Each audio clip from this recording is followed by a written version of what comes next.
Well, good morning, ladies and gentlemen. Welcome back to the All-American Savage Show podcast. I am your host, John Burke.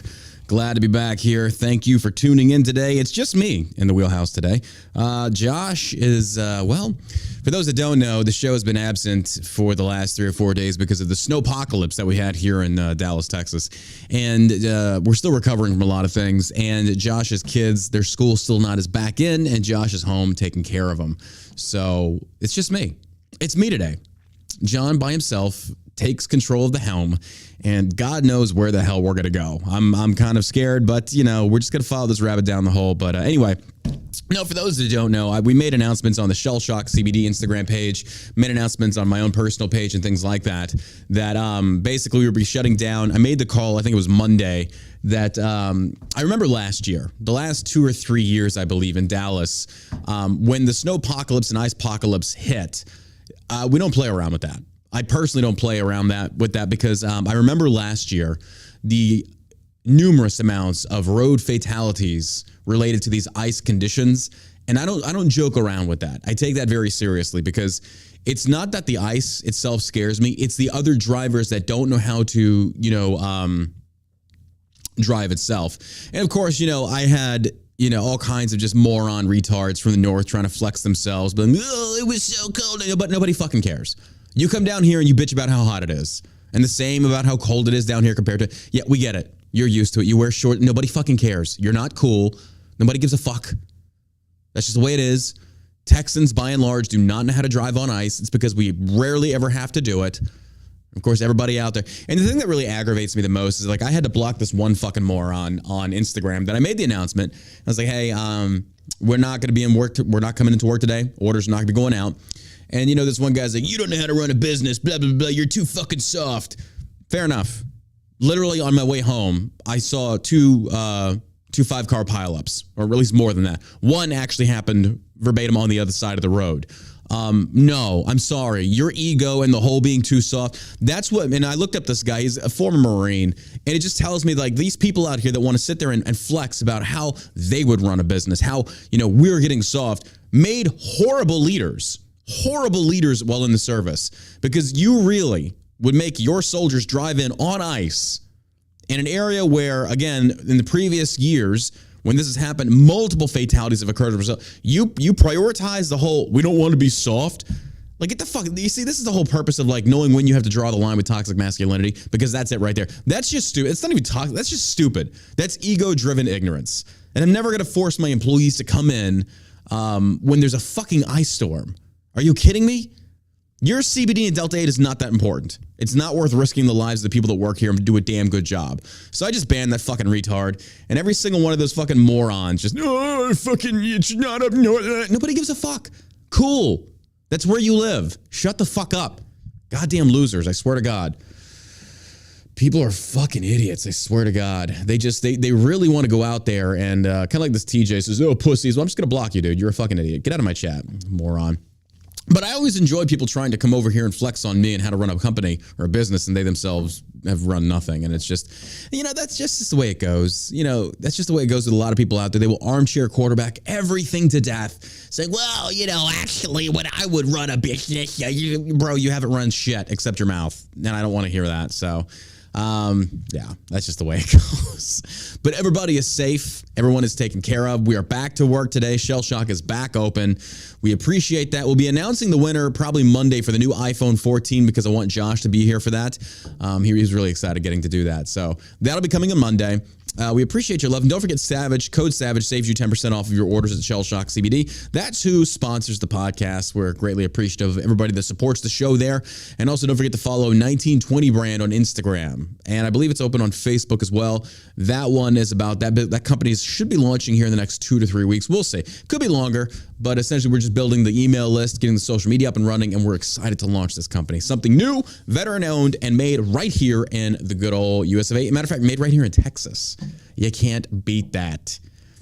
You can't beat that. Is the Rumble chat not working? I'm getting people saying it's not working. I don't know. But anyway, we appreciate everybody that's following us over on Rumble. And we're hosting the podcast on a new platform now. So it's going to be getting bigger reach.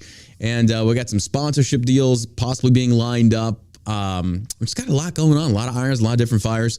And I do miss Josh. I miss Josh so much. It is what it is. He's at home being a lazy fuck. But anywho, all right, folks, let's get into it. There's been a lot of stuff that's been going on in the last 4 days. And I've been keeping an eye on it, watching it. You know, what are you going to do? What are you going to do? I can't tweet because I got banned on Twitter. Post about some stuff. Yeah, it's fine. But man, I've been realizing something. The more that it just seems like the more stances you take on social media, it's just a nonstop back and forth between trolls, haters, and stuff like that. Versus on the podcast, when you come over here and basically give in-depth explanations as to the reasoning why you hold a certain position on a certain issue, versus a few characters on an Instagram post where you can't really dive into it. So I'm thinking about possibly changing the strategy in the future. Just mulling over some things to kind of make my life less toxic, less cancerous. Because I won't lie, these last 3 or 4 days being home, relaxing, have been incredibly nice. Haven't really been on social media that much. Played a new game, Uncharted 4. I forget what it was. I streamed it on Rumble the other day. Really fun, chill game. But yeah, just noticing that, my God, like just the back and forth divisiveness from these race baiters, from they be the left or the right. It's just nonstop. And matter of fact, which brings us into the Ilhan Omar thing. For those that don't know, we're going to get to all of this, but I thought this whole thing, the Ilhan Omar being announced, bro, you could sit here with a roadmap and you could just literally map out what they're going to say in response. And as you know, I mean, folks, let's just take a poll. I haven't even read the article yet. I know what happened, but I haven't read an in-depth analysis of what happened yet. But I can already tell you, with Ilhan Omar getting booted, what do you think they're going to fall back on as to the reasoning why the GOP booted him? What do you think the reasons are? Illhan got booted from the Foreign Affairs Committee. Prior to that, Chef Swalwell were booted from the Intelligence Committee. So naturally, with Ilhan Omar getting the boot, you know what's coming. Matter of fact, let's just get straight into it. Here's the news. Ilhan Omar. It's all about the Benjamins, baby, who's made anti-Semitic tropes and things like that. She's just an idiot. She's just an idiot. Brother lover, whatever you want to call her. Ilhan Omar is ousted from the Foreign Affairs Committee in party line vote. The vote voted Thursday along party lines to remove Representative Ilhan Omar from her seat on the Foreign Affairs Committee through a resolution that cites her past derogatory remarks about Jewish and anti-Israel posture. She is 100% against Israel. This woman is a Palestinian-loving Muslim. That's what she supports. Fair enough. She's vocalized this many different times. But when you're making these things about it's all about the Benjamins and yada, yada, yada. Well, at least she shares something with Marjorie Taylor Greene as far as the Jewish space lasers. And as you can predict, when Ilhan Omar got the boot, naturally, you had AOC and Rashida Tlaib jump up there. And oh my God. If you have not seen the viral video clips, I'm not going to play them because they're just so outrageously stupid. AOC gets up there and she tries to, with Cori Bush right behind her and her black supremacy there, just sitting there like, girl, what am I get you to say today, girl? And AOC just gets up there and she tries her hardest. Oh, sweet Lord. She tries her hardest to touch on like this black Southern Baptist style of preaching and finger pointing and browbeating at conservatives for booting her good friend Ilhan Omar. Oh, good Lord, we can't have that. Because as you know, the GOP is nothing but white supremacists. As we've also booted out Swalwell and Schiff. But okay, but no. Being that she's a woman of color, well now it's a racist thing. When it's two white guys, oh, it's fair game. Absolutely. But if it's a black girl, if it's a Muslim, heaven help you. That's how ridiculous these people are at this point. And AOC gets up there and, you know, she's been memed to death over this, and justifiably so. This woman is just so outrageously ignorant. And she sits there and she's bound to, I encourage you to go watch the clips of AOC trying to fire back at the GOP. And it is some of the most, oh my God. Oh, you know, just stop it, lady. Just stop. But anyway, the House voted Thursday along party lines to remove Representative Ilhan Omar. The House, by the way, that is comprised also of black voters. So I find that to be very curious, and we're going to get to what AOC and Rashida Tlaib and all the minority supremacists and victims always, want to get together and scream about. But again, it comes down to, the GOP is white supremacist. Off the top of my head, how many black representatives do we have in the House? I haven't even looked this up, but I know we have them. I know we have minority representation in the House. So you're telling me that these people that voted in favor of kicking her ass off the Foreign Affairs Committee, they're racist as well? Well, this is democratic. This is liberal logic, if you will. Black people can be racist towards black people. They can hate black people, which it is true. I can give you that. Rare, but it's true. But you're telling me all these educated, intelligent black and minority people that voted to boot her off the Foreign Affairs Committee, they themselves are white supremacists? That's an interesting take. It's interesting. And yeah, oh, by the way, it is Black History Month in America, so strap up your bootlaces. Here we go. Bootlaces. We're going to hear it left and right about how it's just victim, oppression, yada, yada, yada. Got into the comments spiff today on Facebook. Some black girls out there freaking talking about a white woman that wanted dreads bleached blonde. She's like, they're appropriating our culture. It's like, what, blonde hair? That's not appropriate. And of course, it goes back down to the whole freaking, you're trying to steal our culture. It's like, what is black culture in America? It's not African culture because you're not from Africa. You're an American. So what is black American culture in America? Because they incessantly try to, what is white culture? Well, if you want to go back to the Anglo-Saxon period, from Vikings to Greece, all over, some of the greatest conquerors, thrivers of technology. But I don't need to engage in these debates of which culture is better. Who gives a shit?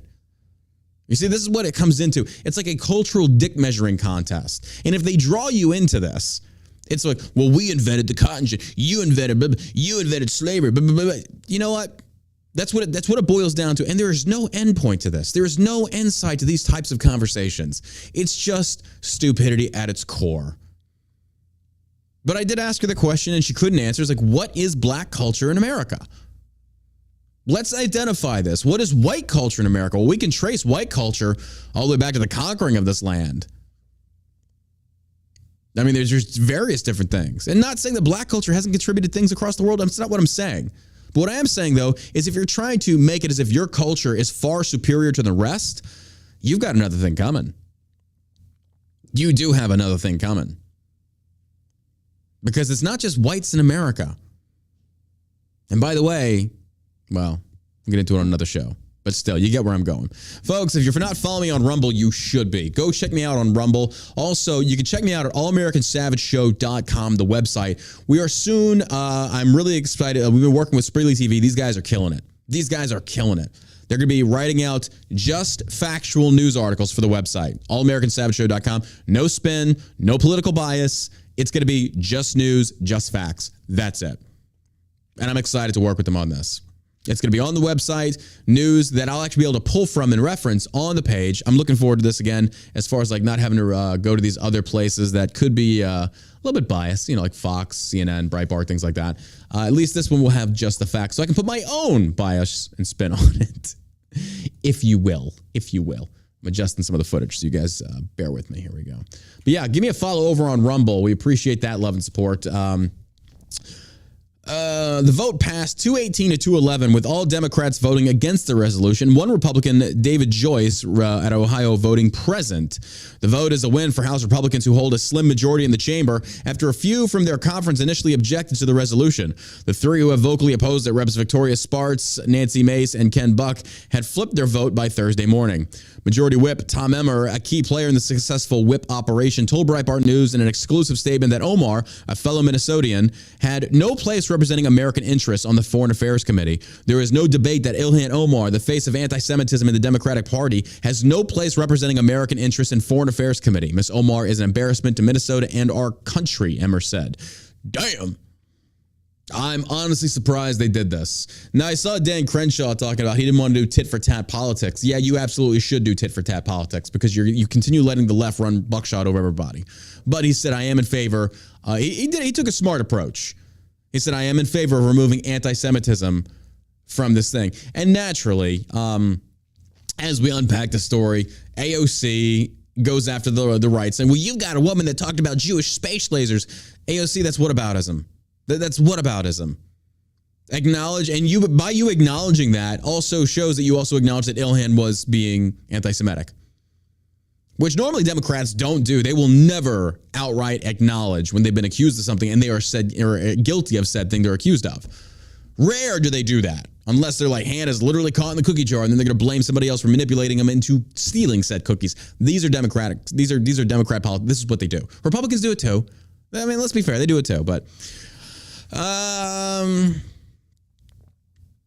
the vote is also a victory for Speaker Kevin McCarthy, who first indicated he would strip Omar of the committee seat in an interview with Breitbart News more than a year ago. Ilhan Omar should not be serving on foreign affairs, McCarthy said at the time. This is a new level of what Democrats have done. The House vote mostly on partisan lines to strip Representative Marjorie Taylor Greene and Paul Gosar of their committee assignments in 2021 because of their inflammatory rhetoric and social media posts. The same year, then Speaker Nancy Pelosi also rejected two of McCarthy's choices for the January 6th Select Committee. This is true. These are all true things.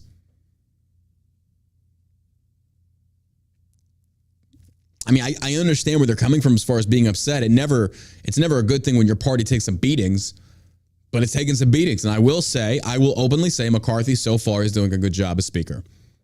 Yeah, I'm not trusting him. I'm not trusting him completely or blindly, but so far the moves he's making, I do agree with. I do believe Illhan should have been stripped. Schiff and Swalwell should be booted out of every committee 100%. 100%. They're doing it right. I can respect that. I can appreciate that. So, and like I said, I'm not going to blindly just say like, oh, I don't like this guy. Hey, he's doing good. I can respect that. But again, I still don't trust the dude. One of the Republicans who had initially opposed booting Omar from the committee, Sparks, criticized McCarthy with adding due process language to the resolution on Omar to convince her to flip her vote. The Rules Committee ranking member, Representative Jim McGovern, said per the Hill that this resolution has any due process is simply bullshit. Of course there's no due process, but you don't need due process. It was literally from her lips. From her lips, she said this. Republicans opposing to Omar serving on the committee comes after the two-term Minnesota Democrat gained a reputation for promoting anti-Semitic tropes, such as claiming Israel had hypnotized the world and that support for Israel was all about the Benjamins. Omar later apologized for the remarks but continued to take anti-Israel positions. In 2019, Omar introduced a resolution that supported the anti-Israeli boycott, divestment sanctions. The BDS movement in 2021, she lumped atrocities supposedly committed by the U.S. and Israel and with the most committed by the Taliban and Hamas, equating the U.S. and its Middle East ally to the two terrorist groups led to condemnation from her own party's leadership and again resulted in Omar apologizing. Now, look, let's just call it what it is, folks. She is a Muslim that does not like Christians. She does not like whites. She's playing the game. She's aligning herself with minorities and people like that because that's who's going to stand by her side the most. But what Ilhan Omar didn't realize back in 2019 is just because you have a seat in Congress does not mean that you are free to make your anti-white, anti-Christian accusations, your Jew hatred, your Muslim loving, which again, if you're Muslim, that's fine. But stop sitting there trying to pretend like you're some kind of victim. Stop sitting there and trying to pretend like this is all one-sided. It's not one-sided. It is not. It is most certainly not. Muslims have just as much blood on their hands as white Christians do. Let's not even get into it over there. We all know. We can all at least acknowledge this in good faith. But Illhan got so comfortable that she felt, probably because she had all these minorities backing her now, she felt like she was really getting hobnobbing with black people and Hispanic. It's like, all right, I'm around my people. Now I can finally say, fuck the Jews. And everybody's like, whoa, easy. We don't talk about the Jews. We can't do that. Oh, God, no. Even her own party's leadership, like I said, like I read, condemned her for it. And then she realized really quick, oh, yeah, we still have to toe certain, we can't say that in public? Oh, my bad. Okay, yeah, sorry about that. I mean, it's true. Even Rashida Tlaib kind of toned it down a little bit. They realize that Muslims, you are not the majority in Congress and you are not the majority in America. People don't like hearing that type of bullshit. Especially when you go after Jewish people. Fuck, even Kanye tried, and as a black dude, he failed. I mean, that was kind of funny, I'm not going to lie. And then, I love everybody that literally was trying to defend Kanye and Nick Fuentes, They don't hate the Jews. No, it's big brain thing. You're just a smooth brain. And then Kanye's like, I love Hitler. And then Nick Fuentes, his first day on Twitter, banned in under 24 hours for praising Hitler again. Like the kid, and they say one thing and do another. It's just so funny. But the overall point, though, which I do find very interesting, is that you cannot openly criticize Jewish people. I mean, we do on the podcast. I mean, I just don't fucking care. Probably will never be on Fox, but it is funny. It is funny. I will give you that. Ugh. But, yeah. Omar also made headlines in 2019 for remarks she made at a conference hosted by, I remember the Some People Did Something. Wasn't that it? Wait. Was that Hillary? I forget. Yeah, it was Illhan. Omar, who's Muslim, said the group was founded after 9/11 because they recognized that some people did something and that all of us were starting to lose access to our civil liberties. Some people did something. The phrase, some people did something, outraged some who criticized her for downplaying the deadly terrorist attacks that killed nearly 3,000 Americans. Omar, however, defended the remarks, likening them to remarks made by former President George W. Bush at the time of the attacks and suggesting that he would have been criticized more if he were Muslim. Representative Claudia Tennessee, a Republican congresswoman from New York, evoked Omar's comments in a statement online ahead of the vote on Thursday, saying, today, some people will do something to Ilhan Omar's committee assignment. Bye-bye. Bye-bye. All right, moving on from that. And of course, as you know, Democrats attack Republicans for Islamophobic removal of Representative Omar from HVAC, blame racism, xenophobia, and white supremacy. It's just like you think they get a better playbook, but they just keep resorting to the same place. It's racist. It's Islamophobic. Look, all Republicans have to do is, and what they are doing, and it's smart, I will agree with Republicans on this, like Crenshaw and the rest of McCarthy, it's saying, no, it's not about the fact that she's Muslim, it's that she hates Jewish people. This is politics, folks. Make no ifs, ands, or buts about it. This is politics. It's all about perception. It's all about being perceived. It's all about virtue signaling and putting on airs and putting on the facade of just being altruistic, a good human being. That's what politics are. It's manipulating narratives and perspectives to better suit your own political purpose and bias. I think we can pretty much all agree on that. Well, they're doing it right here. Go after the anti-Semitic tropes. And that's what they're doing. The left can't combat that. All they can do is what AOC did, is just say, well, you have them too. That's true. And she was kicked off some committees. I believe she was, wasn't she? Wasn't Marjorie Taylor Greene removed from a committee? I think she was. I remember reading some stories about that. But all that AOC is trying to do, though, is just a whataboutism, which confirms you acknowledge then, by applying a whataboutism. So for what people don't get about a whataboutism basically is saying, well, if I have this phone over here and this phone is inherently bad, what about that phone over there that you have that's just like mine that's equally as bad? That's a whataboutism. So by making said comparison, I am thereby acknowledging that I do have an anti-Semitic friend because Marjorie Taylor Greene is one as well. This is whataboutism. It's like you literally don't get it. Like you're too stupid to realize, but you just agreed that it was anti-Semitic. That's kind of funny to me. But I don't think people are smart enough to kind of really grasp that. I mean, maybe they will. I don't know. And yes, Chad is confirming. Thank you. And Marjorie Taylor Greene, who, by the way, this woman is just, I don't trust her either. She was removed. Democrats attack the Islamophobic removal of Representative Illhan. How is that Islamophobic? Is hating Jews Islamophobic? Because that's what she did. Is criticizing the Jewish people and supporting Hamas? Is that anti-Semitic? Yeah, I kind of think it is. I kind of think so. It's kind of funny to me. Oh, my God. Who do you trust more, though, John? They asked in the chat. And John responded with, none of them. I don't trust any of them. There is no more or less. I don't trust any of them. None. Democrats attacked the Islamophobic removal of Representative Ilhan Omar from the House Foreign Affairs Committee, shouting no to the decision they blamed on racism, xenophobia, and white supremacy. My God, can you just pick one? And here's the thing, Republicans don't acknowledge this. Don't refute this. Don't combat it. Don't go blow for blow with them. Just stick to the anti-Semitic thing, and you can sail right through on this one. The left is going to scream no matter what you do. Folks, the moment you go after anybody and remove them justifiably, that is a person of color or minority, they're going to lob these insults at you, which is why racism and things like that, nobody gives a fuck about anymore. Nobody takes it seriously. It's been used and beaten to death. That horse was beaten to death, resurrected, beaten again, resurrected, beaten again, buried, dug back up, resurrected, beaten again. That's how sick and tired we are of hearing the left's nonstop tripe about racism, xenophobia, and yet their actions say something completely different. Because what did Biden do? He talked about if Trump closed the border with China before COVID, that's xenophobic. And then what does Biden do? Bam, closes the border with China. You see, it's xenophobic, it's racist, it's homophobic when you do it, but not when they do it. But this has been showcased time and time again, and the left doesn't care. Folks, that's when you know you were dealing with a seriously narcissistic group that they won't even take accountability for their own actions. That's how pathetic it is. That's how bad it is.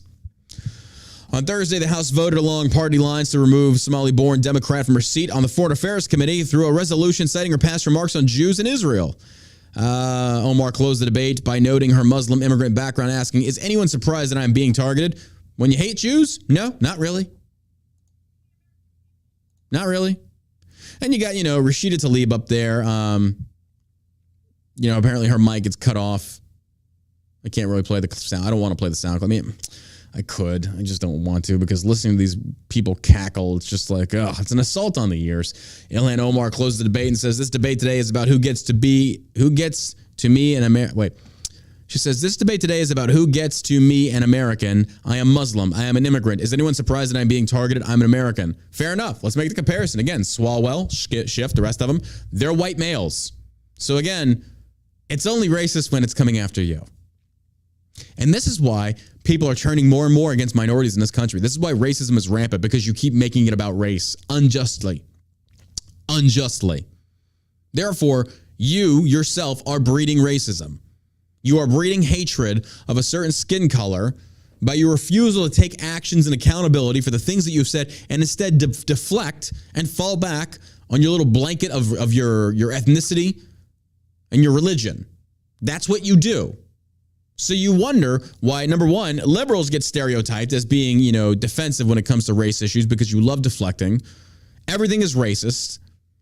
This is why y'all are stereotyped, and justifiably so, because it's literally like, folks, I'm serious with this. Before I even read these articles, you knew what the woke squad was going to say. Cori Bush is going to get up there and do her black thing. And then AOC, what does she do? Oh, she goes right behind her and she tries this black Baptist minister. She's about to, and you know what? Let me pull up the clip. Let me pull up the clip here. You need to hear this, because that's why it's so fucking funny. It's the most ridiculous shit you're ever going to hear. But when you see her bouncing around just like this joke, listen to this. Let me see if I can pull it here, right here. Stand by. I don't know why it's not playing.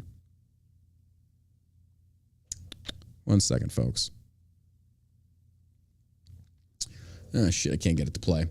It's just me today over here. Let me pull up Twitter.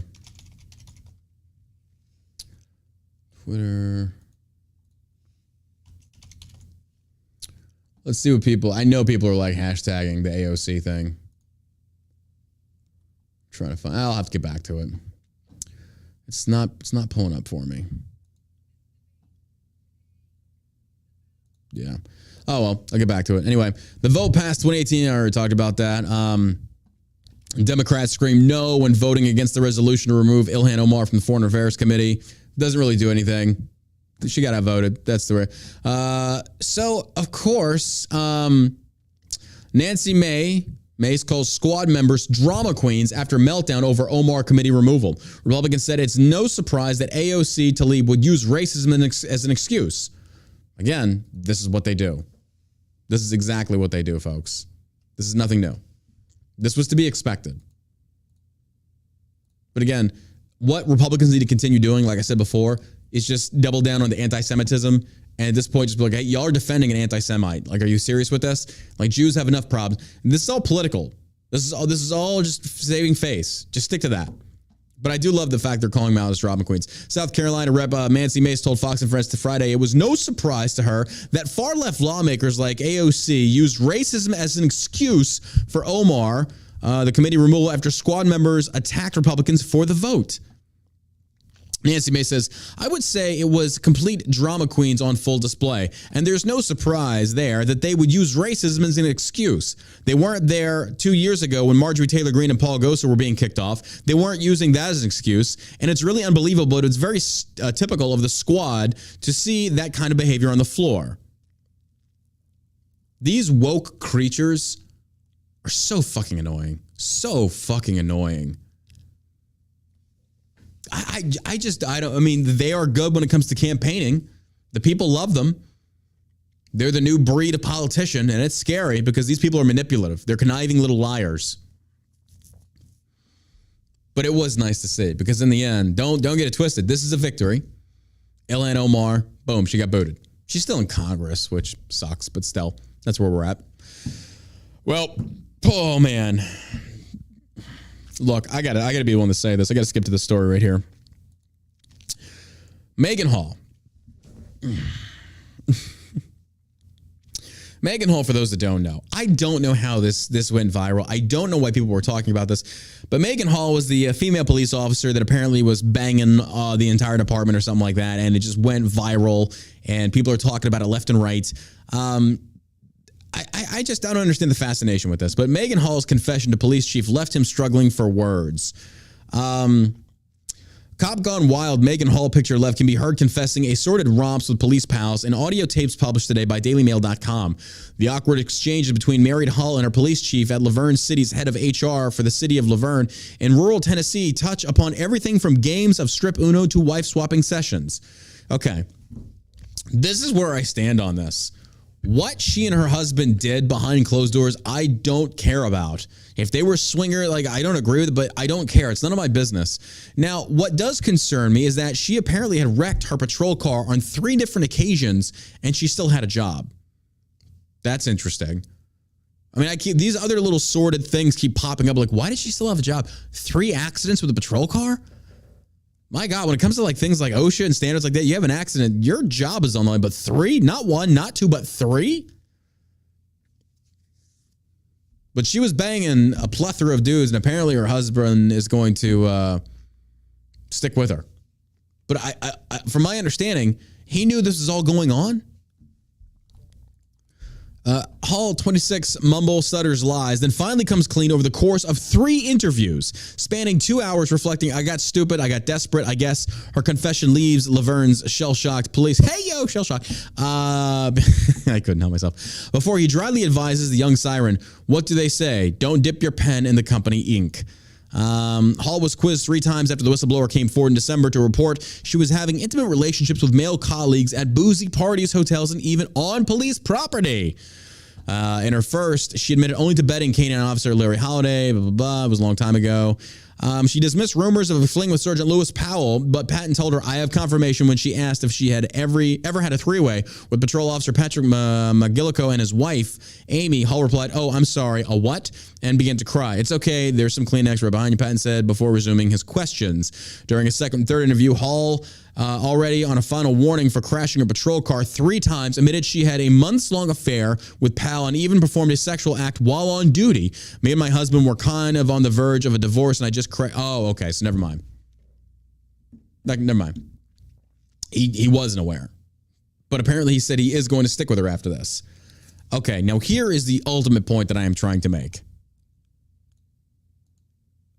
And this is, this is me being just petty as fuck, but I'm going to go ahead and say it. Guys, what the fuck were you thinking? Look at her. She's like a character out of fucking Ice Age, running for a fucking acorn. Are you kidding me? You threw your careers and your for this? You threw it all away for this? I will be honest. Yes, this is a very low road to take. I don't care. I'm going to take it. The first thing I thought when I saw the story break was she's not even attractive. Are you kidding me? I don't get the fascination with this. Maybe, I mean, it's from Tennessee. Maybe it's a podunk town. Like, I don't know. And somebody said maybe she's the only woman in the department. I don't give a shit if it's the only woman on earth. I'm sorry. This woman is not remotely slightly attractive whatsoever. So for you to risk it all for this biscuit, like, I just don't get it. I just don't get it. Her vagina must have a vagina. I don't know. What other reason could you have for just throwing it all away for that? I just don't get it. But, you know, to each their own. Now, here's the thing. What happens behind closed doors? I don't care. None of my business. But when you start fucking on police property, yeah, kind of a no-go. Hall further confessed to getting drunk at a Girls Gone Wild hot tub party where she sang karaoke and fell down a flight of stairs before having intercourse with Maligoko pictured. DailyMail.com revealed last week how Hall's husband, Jedediah, pictured right, a sheriff's deputy and the son of a pastor, was sticking with his wife and trying to work through their problems. She told Patton of a cringeworthy encounter where she along with Maligoko and his wife, Amy, tried to coax Jedediah into a wife-swapping session that fell flat. Bro, I'm sorry, but, you know, I do feel bad for this guy. You just had your personal life put out there on the entire world to see. You know what? I'm trying to still understand the fascination with the story. This is actually very common. People don't know this, but this is actually very common. Maybe that's why it's such a big story that maybe a lot of people didn't know this. Oh, yeah. This is very common, especially in smaller departments. Gotta love supporting that blue line. I just, you know, when I read this, like, okay, they're swingers. But then it was like, oh, wait, she's banging dudes. Okay, fair enough. But apparently also behind her husband's back. Yeah. But again, this dude, like, man. You know, this is also kind of a good example of the hypocritical standards, cultural standards set forth between men and women. Because she was the whore. And people are making fun of him. But now let's role reverse this. Say like he was the whore. Do you really think people would be making fun of the woman? Oh no. Her inbox would be filled with, girl, you're a queen. Girl, I got you. Women backing women. Women empowering women. You are a victim. You poor thing. He's such a horrible human. We don't need men like this. Blah, blah, blah, blah, blah, blah, blah. But if it's a dude, oh, weapons free, boys. Meme away.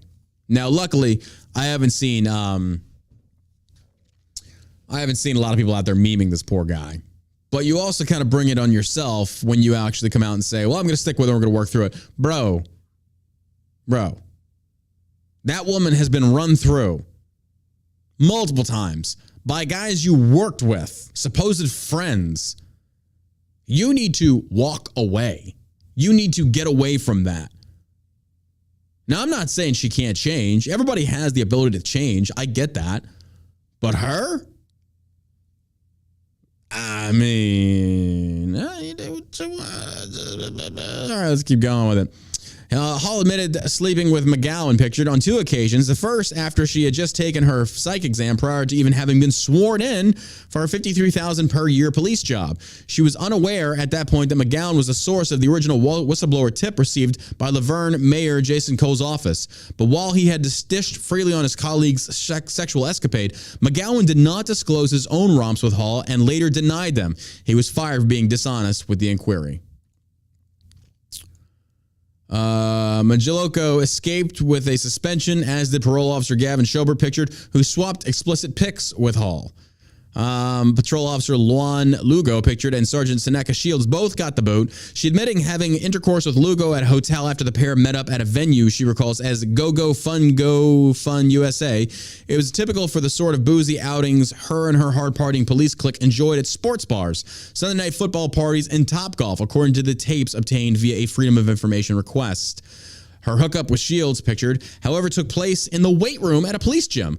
According to Hall's confession, the raft of firings and disciplinary measures triggered by Hall's antics meant that Laverne, population 39,000, lost around 12% of its police manpower overnight. Petite Hall grew up in rural Tennessee, dreaming of becoming an actress. But later did she realize, it would be porn. No, I'm just playing. But eventually she found her calling in law enforcement, a career that barely lasted 2 years despite his wife's infidelities. She and Jedediah are still living together at their home in Manchester, 60 miles south of Nashville, their first marital property, which they bought a year ago. The couple have been sweethearts since their college days and got married in November 2018. I don't know how he's doing it. He's more of a man than I am, but he's trying to salvage his marriage. Jedediah's boss, Coffee County Sheriff Chad Parton, told DailyMail.com last month, okay, I wouldn't, bro. That's uncalled for. You shouldn't be commenting on your employee. No, that should be too far on your part, bud. You're his boss. You're his boss. I mean, this could happen to anybody. Don't get it twisted. I feel bad for the guy. I do. But when you turn around, I mean, bro, come on. I mean, wanting to be an actress. Well, she certainly knows how to advance her career, I guess. I mean, hell, she banged the first dude before she was even sworn in. That kind of should have been a sign of things to come, but, you know, whatever. To each their own, I guess. Some people really do love supporting that blue line. Yeah. CNN Don's Lemon. He's in the hot spot right now. I like this article because it definitely paints a character profile of who I really think Don Lemon is at heart. Just a narcissistic, stuck-up person. Just not someone that you ever want to be friends with. This guy just seems like he is very hoity-toity. The article comes at CNN's Don Lemon screamed at morning show co-star Caitlin Collins in an off-camera spat that left staffers shaken. This was published yesterday at 6:43 p.m. CNN staffers have been left shaken after the network's golden boy, Don Lemon, exploded on his co-star, Caitlin Collins, in an off-camera spat that showed he might not be able to handle sharing the morning television show. After it was revealed Lemon was struggling to share the spotlight following his AM move, news broke of a heated altercation he allegedly started with a CNN morning co-anchor that took place on December 8th. The alleged confrontation was so heated that employees are still rattled by it today. Really? A screaming altercation still leaves you rattled? I mean, that just shows you the caliber of employees you're dealing with over there. Like, okay, yeah, screams happen, tiffs happen, I get it. But for this dude, Don Lemon, to be screaming at a woman? Really? Okay. Sources told the New York Post that Lemon, 56, approached Collins, who's 30, after the show's broadcast and loudly accused her of interrupting him during their segment. Don screamed at Caitlin, who was visibly upset and ran out of the studio, the insider spilled. The news of the co-star's altercation made its way to CNN honcho Chris Light, who already has enough on his plate with the struggling network and its tanking numbers. Despite his headaches, sources claimed Light is appalled by Lemon's behavior, who allegedly had a producer instruct the anchor to leave work for the rest of the day and cool off after the incident.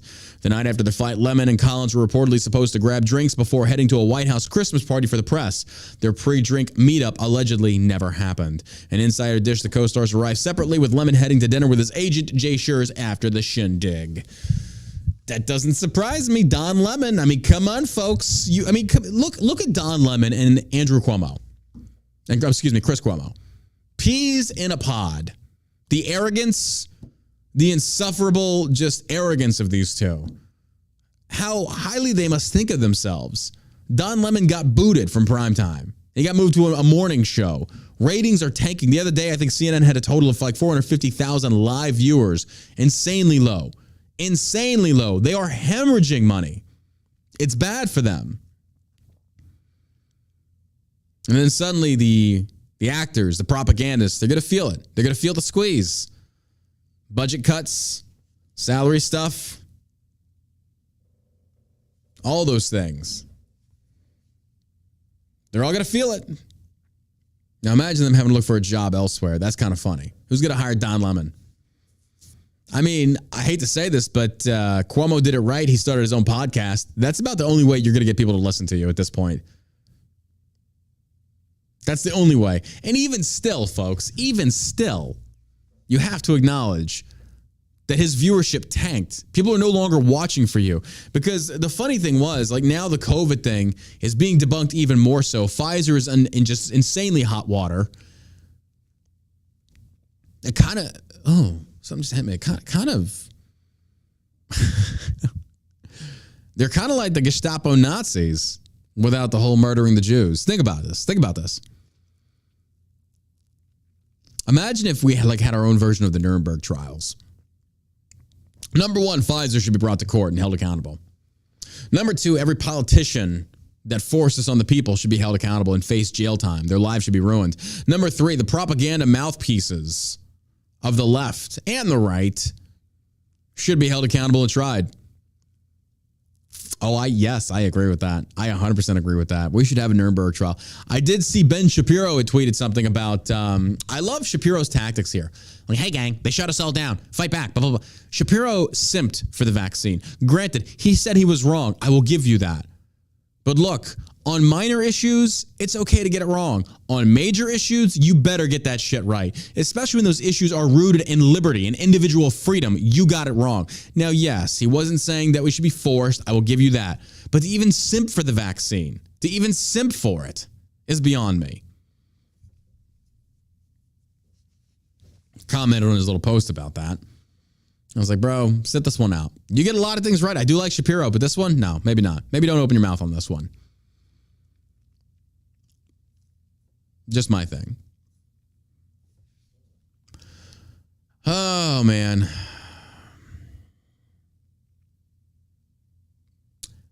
It's all over the news. It's all over the news, folks. The balloon. The balloon seen around the world that I believe is still floating. China claims alleged spy balloon is civilian airship researching weather. Oh, I'm sure it is. I'm sure it is, yeah. The Chinese Foreign Ministry on Friday initially denied any knowledge of the huge surveillance balloon floating through American airspace, then claimed it was weather research airship. The Pentagon responded to baffled questions about why the incredibly well-funded U.S. military was unable to detect, thwart, or destroy the balloon by claiming that attacking it could jeopardize people on the ground in Montana. What? It could jeopardize people on the ground by attacking in Montana, so you're just going to let it float? You really think that's a weather balloon? All right. So the response for not attacking this is that they don't want to endanger people on the ground. I have noted relevant reports. We are gathering and verifying the facts. Chinese Foreign Ministry spokeswoman Mao Ning said when asked about the balloon. China is a responsible country and we always act in accordance with international law. We have no intention to violate territory or airspace or of any sovereign country, she insisted. We'll just spy on you via TikTok like everybody else. As I said, we are gathering and verifying the facts. We hope both sides can handle the matter together in a cool-headed and prudent manner, she said. Mao said she had no comment about whether the balloon incident would affect U.S. Secretary of State Antony Blinken's planned visit to China. Later on Friday morning, Chinese Foreign Ministry released a statement that claimed the balloon was a civilian airship conducting meteorological research that deviated far from its planned course due to strong winds. The Chinese side regrets the unintended entry of the airship into U.S. airspace due to force majeure. The Foreign Ministry said, indicating the flight path of the balloon was beyond the control of its operators. Well, you would think they would notify somebody in charge of anything and say, hey, guys, we have this balloon and we can't control it and it's floating towards America. I'm just kind of confused on that one. The Pentagon said on Thursday it was confident the large white balloon drifting over Montana with a hefty payload of electronics suspended beneath it was a surveillance craft of Chinese origin. Pentagon officials said they had urgently contacted Chinese officials about the balloon and alerted President Joe Biden on Friday. The U.S. official said administration was in direct contact with Beijing at multiple levels, and the State Department summoned a Chinese official to file a formal complaint.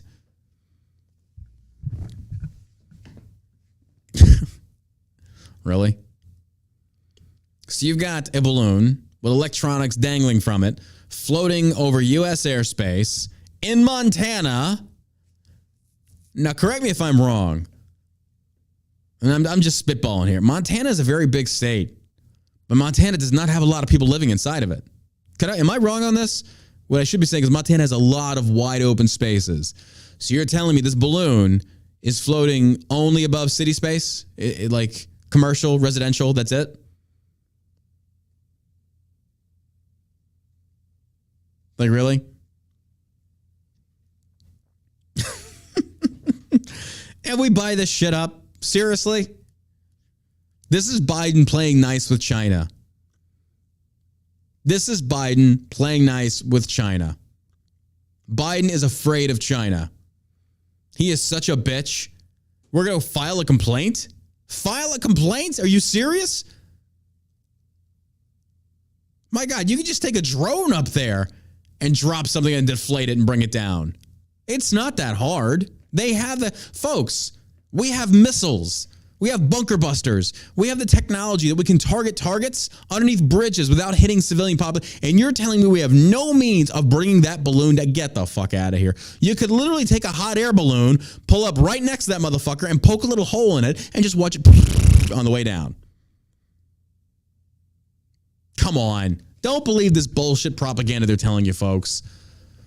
And Trump is right. Trump interjects himself on this. He says, shoot down the balloon. Trump calls for Chinese spy balloon to be shot down. Former President Donald Trump is calling for the Chinese spy balloon floating over the United States to be shot down. He says, shoot down the balloon, Trump posted on Truth Social Friday morning after the Pentagon confirmed Thursday evening that a Chinese spy balloon had been floating over the U.S. for several days. For several days, this has been happening. Fuck a border wall. We can't even protect ourselves from fucking balloons. You kidding me here? This is insane. All this technology, all these things that we have, and we had a Chinese balloon, literally float. What the fuck's going on over there on the West Coast? Literally floated across, and here we are. I'm just, wow. I'm at a loss. Line up some 10-year-olds with BB guns and bring that thing down. And I'm sure Swalwell's over there just like creaming his pants like, Fang, you bitch. You told me you wouldn't do it until I was out of Congress. Shit. That's funny to me. Trump posts, shoot it down. And he's right. Bring it down. It's our property now. Bring it down and then study it. That is 100% a spy platform. Press Secretary Brigadier General Pat Ryder said in a statement Thursday, or Pentagon press, said, the United States government has detected and is tracking a high-altitude surveillance balloon that is over the continental United States right now.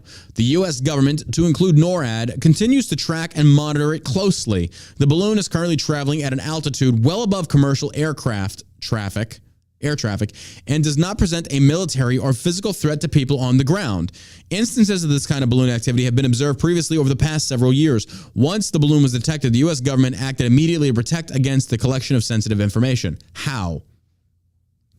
Did you disable the electronics? Is that provable? So we're getting two different reports. It's dangerous. It's not targeting people. And the reason they can't... it's not dangerous to people on the ground, but we can't shoot it down because of people on the ground. Okay. A senior defense official told reporters during a briefing, we are confident that this is a high-altitude surveillance balloon belongs to the People's Republic of China. I love how they have Republic of China. That's funny. The official said President Joe Biden was briefed on the situation and had asked for military operations, but that it was strong recommendation by the chairman of the Joint Chiefs of Staff, Mark Miley, and the commander of NORTHCOM, General Glenn Verick, not to take kinetic action due to the risk of safety and procedure of the people on the ground from the possible debris field. Of course it's Mark Miley. Of course it's General Miley. Miley is a fucking communist sympathizer. Miley is a Chinese lover. Miley is a sellout. Of course Miley doesn't want to damage Chinese property because it's probably on the payroll for China. Wouldn't surprise me in the slightest. The official said President Joe Biden was briefed on the situation and had asked for military options, but that it was the strong recommendation that they don't do it because of people on the ground. Okay. Currently, we assess this balloon has limited additional value from an intelligence collection perspective, but we are taking steps, nevertheless, to protect against foreign intelligence collection of sensitive information. We're also tracking what abilities it could have in gaining insights and continue to monitor the balloon as it is over continental United States. What you're letting? Okay, so here's the deal. Here's the situation. You cannot confirm or deny that this is an intel gathering balloon. You're saying it's probably not, but you're not sure. Then why do you allow it to continue traveling and traversing over American airspace? I'm just really confused on this. I'm very confused on this. So if you don't know 100% what it is, why do you allow it to continue to exist and potentially spy on the American people? I'm not saying it is or it isn't. I'm just saying the possibility of it being an intelligence gathering device it's possible. So why take that chance? Why risk it? Stop sitting there trying to figure out what it is they're going after and just take the damn thing down and figure that part out later. Eliminate the potential threat.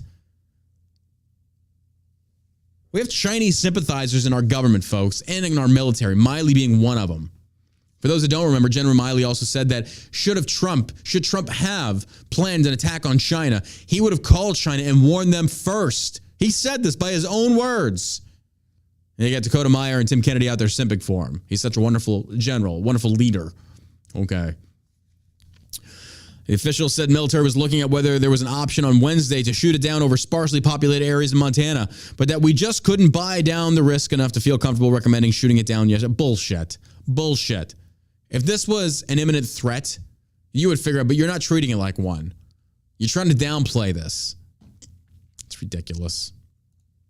China claims the alleged spy balloon again is a weather thing. The Pentagon said Thursday it was confident the large white balloon drifting over Montana with a hefty payload of electronics suspended beneath it was a surveillance craft of Chinese origin. We know this, yada, yada, yada. It's fucking ridiculous. It's still floating there, folks. It's still floating there. You cannot make this up. You really can't make this up. We do not have leadership in Congress. We do not have leadership in the White House. I will say it. I do miss Trump. I do miss Trump's leadership. Trump would have never allowed this. I don't even think Obama would have allowed this. I really don't.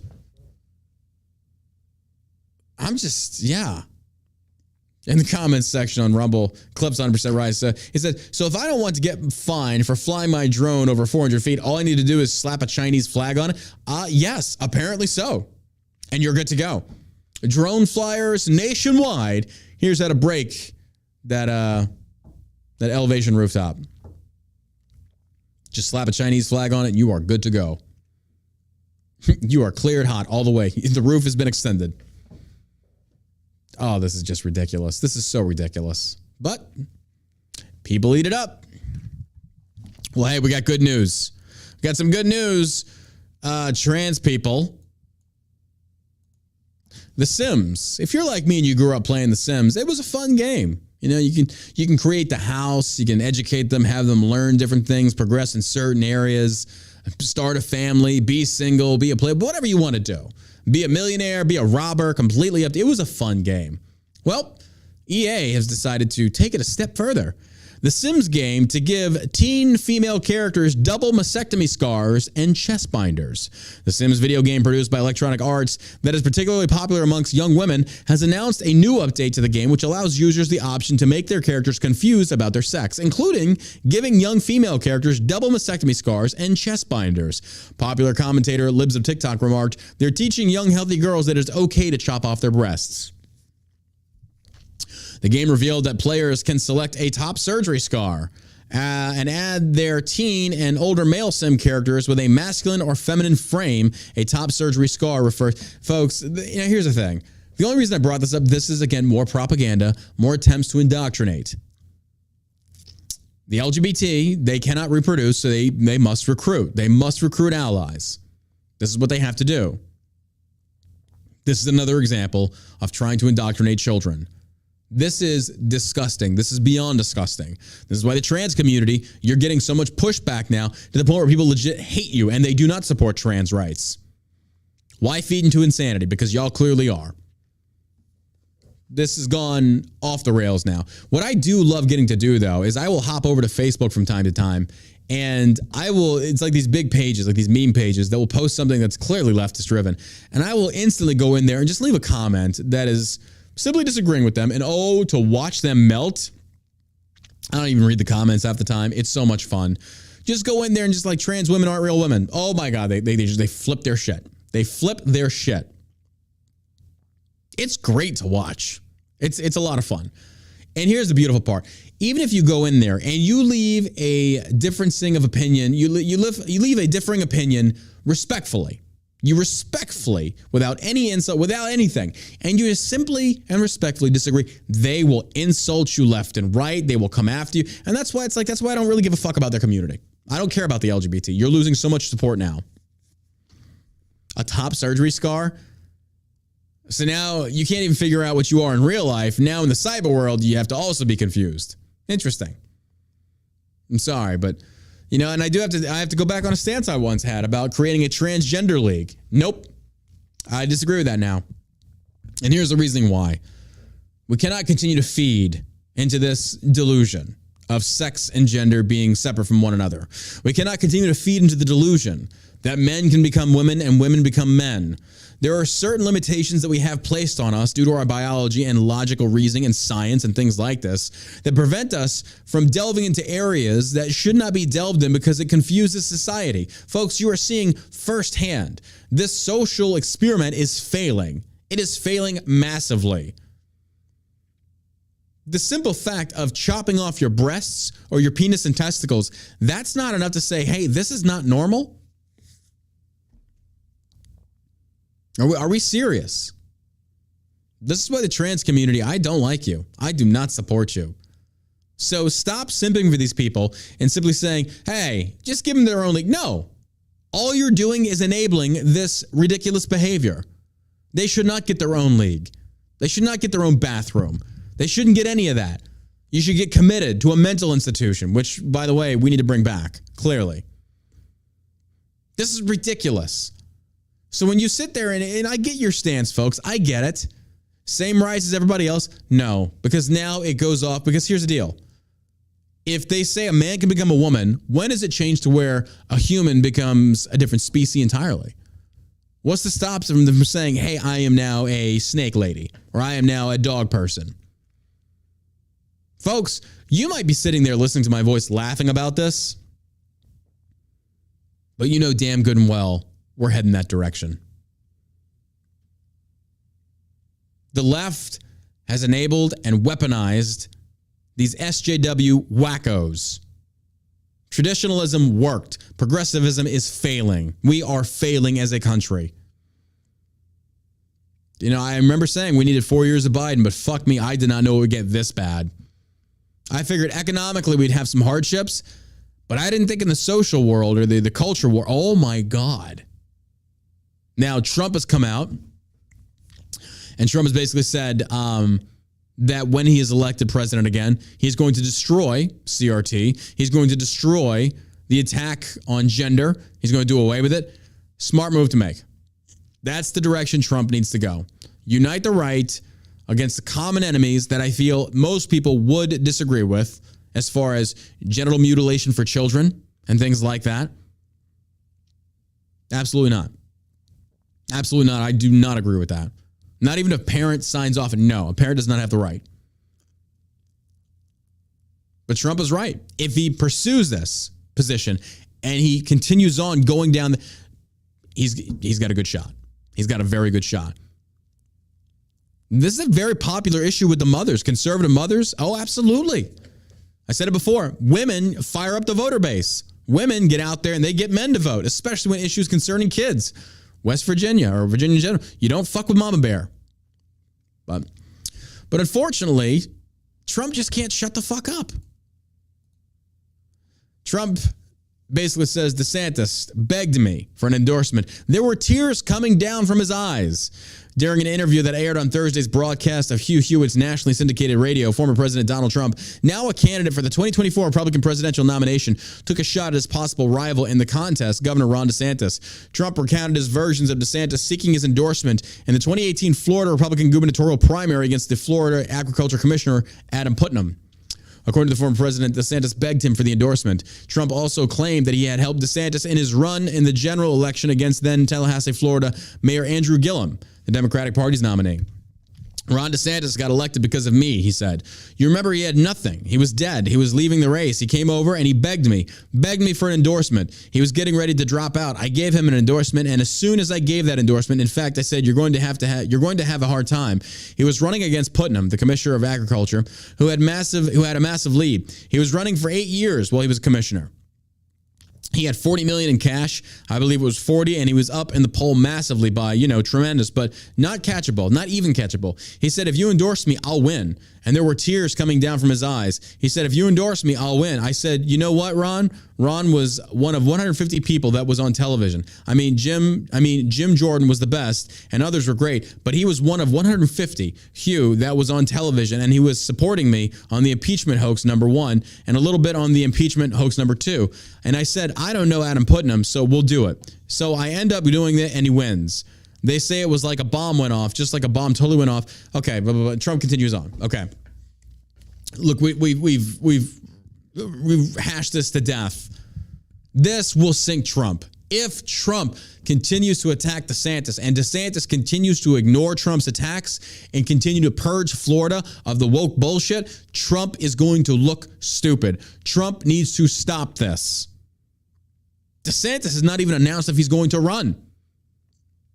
Now, if DeSantis does announce he's going to run, Trump's taking the gloves off, and then Trump will be his own undoing. Trump is going to paint DeSantis as being part of the neocon shills of the boomer GOP. He's going to get him for colluding with the likes of Jeb Bush and the rest of them, Mitch McConnell's and stuff like that.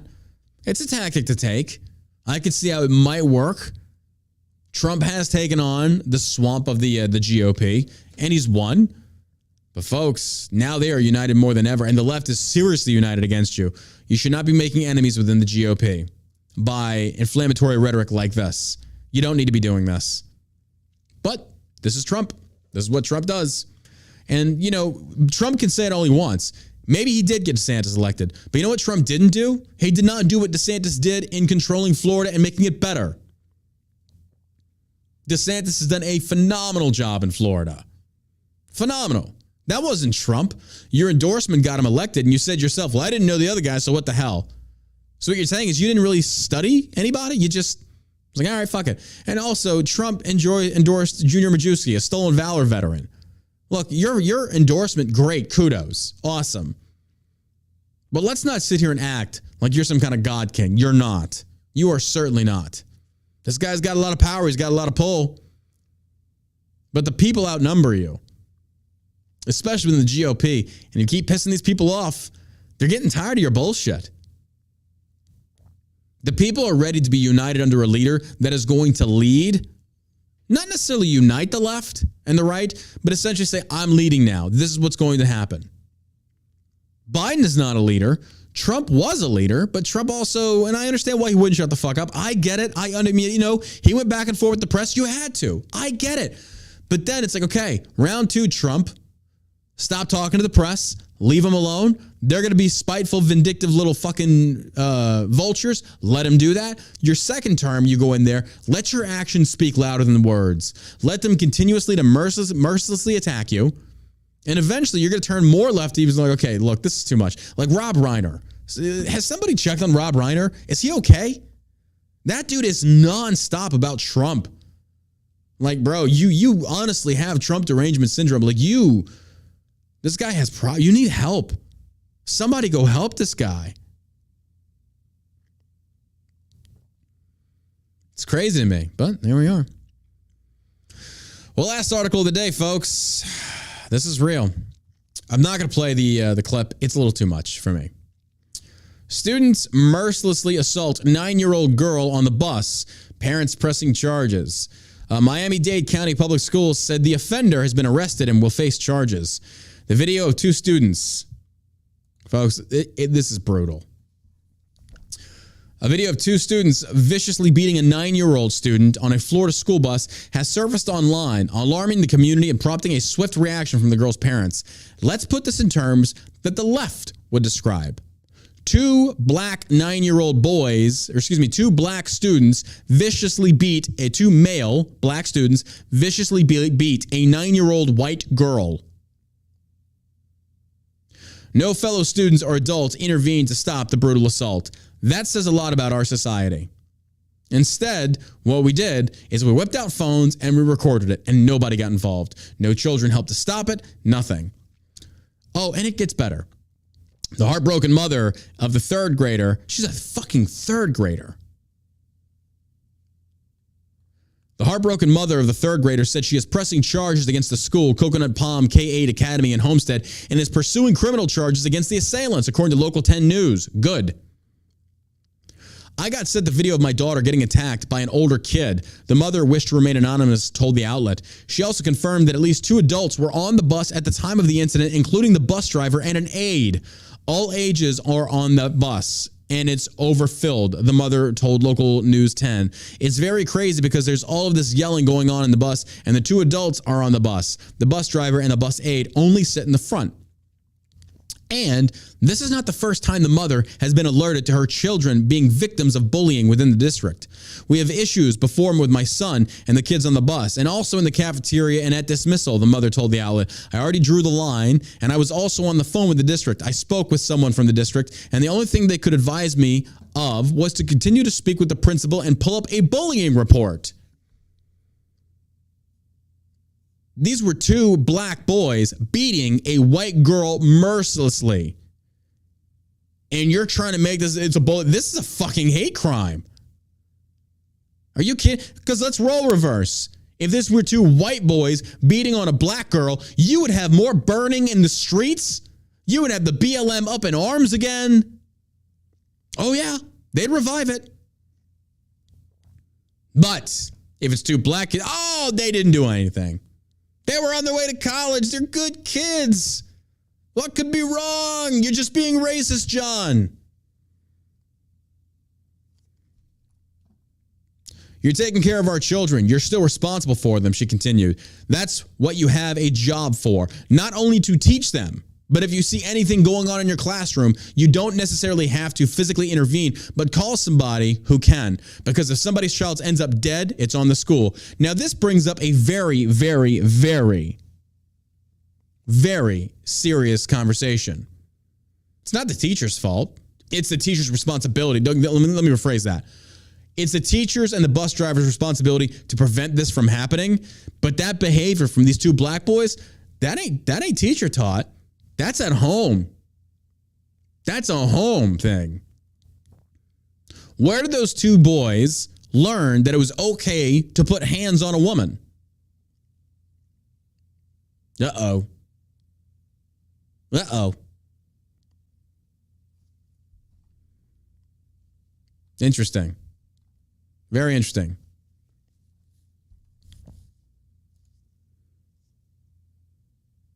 Nobody wants to talk about that.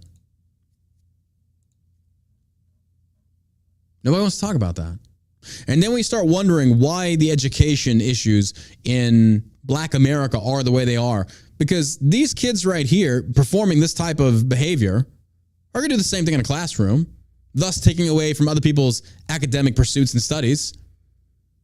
Oh, yeah, absolutely.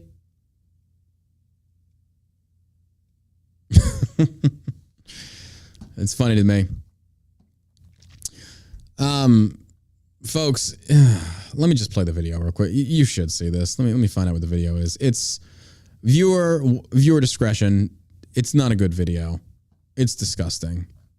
Here, I'm going to mute the audio. This is the video. The camera starts looking up at the bus rooftop.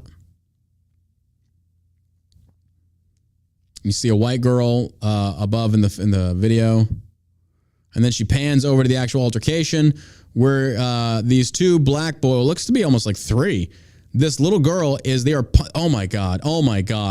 This black boy is wailing on this little girl. And you see other children behind him doing it as well. It's so sad.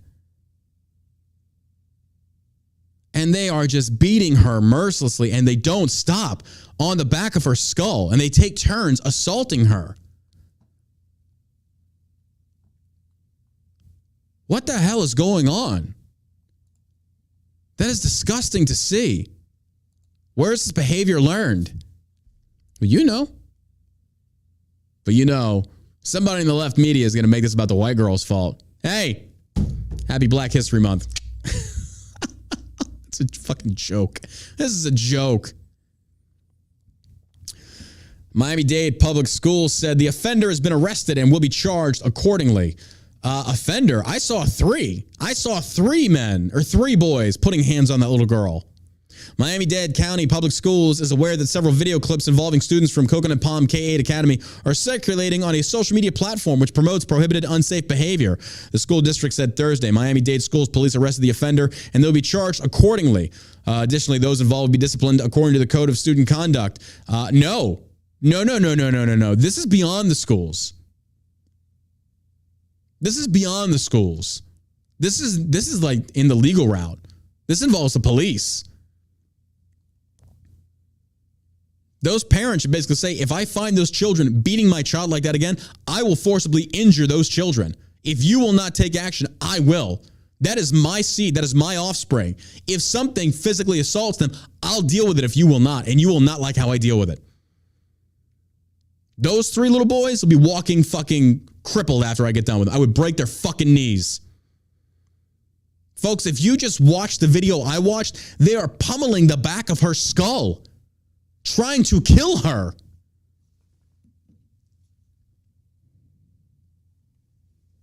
That's insane to me.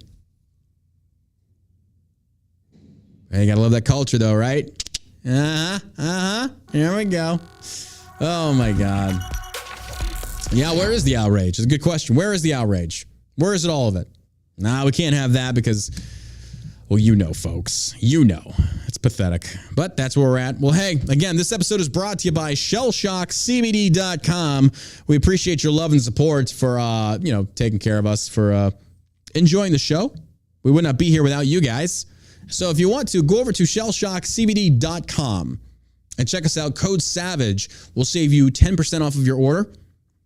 And then also make sure you go check out the All American Savage Show podcast, or excuse me, allamericansavageshow.com, the website itself, where you can basically be kept up on everything that's going on as far as the show goes and things like that. And we are very, very appreciative of all the love and support that we get from y'all. So again, make sure you go do that. You guys are fucking great. Would not be here if it wasn't for you. Again, allamericansavageshow.com. We'll be back Monday. Josh should be in studio, and we will announce the iPhone 14 winner that won the giveaway. You guys are fucking amazing. We love you. We appreciate you. You take care. And as always, you stay savage, America.